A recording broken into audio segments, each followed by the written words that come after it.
It's a challenging time for all of us, and different people have different ways of dealing with this challenge. I'm sure all of you have, like me, received many memes, some funny, some ridiculous, some offensive, some sad, some uplifting.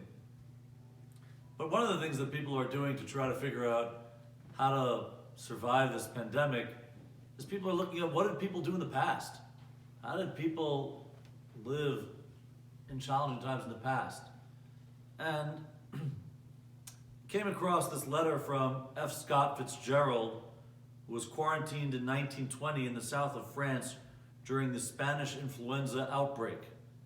And he writes the following letter.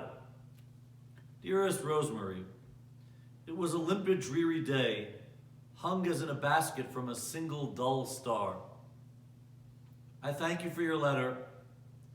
Outside I perceive what may be a collection of fallen leaves tussling against a trash can. It rings like jazz to my ears. The streets are that empty. It seems as though the bulk of the city has retreated to their quarters, rightfully so. At this time, it seems very poignant to avoid all public spaces, even the bars, as I told Hemingway. But to that he punched me in the stomach, to which I asked if he had washed his hands. He hadn't. He is much the denier, that one. Why he considers the virus to be just influenza, I'm curious of his sources. The officials have alerted us to ensure we have a month's worth of necessities. Zelda and I have stocked up on red wine, whiskey, rum, vermouth, absinthe, white wine, sherry, gin, and Lord, if we need it, brandy. Please pray for us. I suppose that's one way to deal with being quarantined, but it's certainly not the Torah way of dealing with things. In our Parshat this morning, or should I say tomorrow morning, Parshat Tzav, one of the things that we read about are the menachos, the meal offerings. And the Torah tells us, V'chol mincha b'lulav hashemen v'chareva, any meal offering that is mixed with oil or that is dry, l'chol b'nei Aaron tiyeh, it will be to all of the children of Aaron, ish ka'achiv, every man alike. Why is it that the menachos were shared? What was so special about these offerings? What does it mean that it was ish ka'achiv, every man alike? There's been much written about this topic. Some understand that Jewish people have to have leaders, kohanim, who care about everyone else. It's very important. If everyone is ish ka'achiv, every man alike, and everyone shares, then there's blessing for the Jewish people.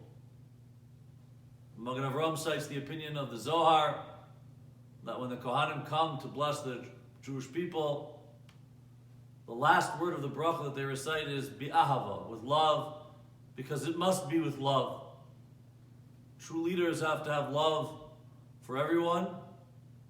You have to look at everyone who comes to bring something with love. Very true.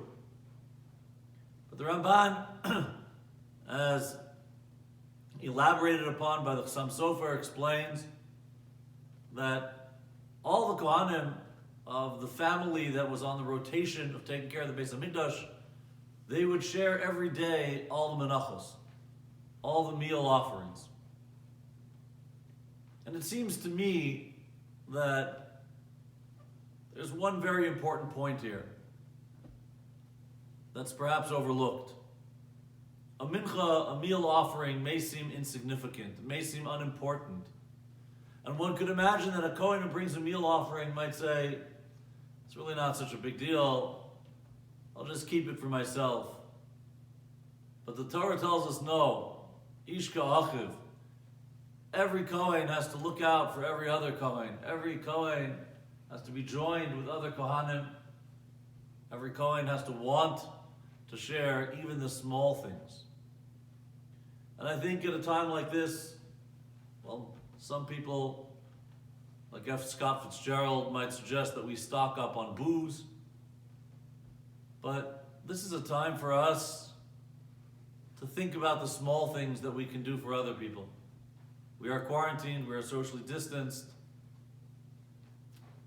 but we can do small things for one another. And with Pesach coming, I want to reiterate the previous suggestion that I made. There will be many people in our community, in other communities, who will be observing Pesach alone this year. So painful. Barring some major miracle, that's our reality.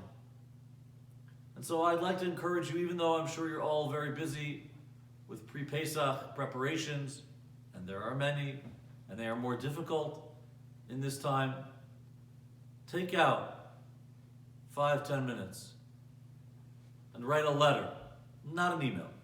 Write a letter, a personal letter, to one person, to one couple that's going to be alone for Pesach.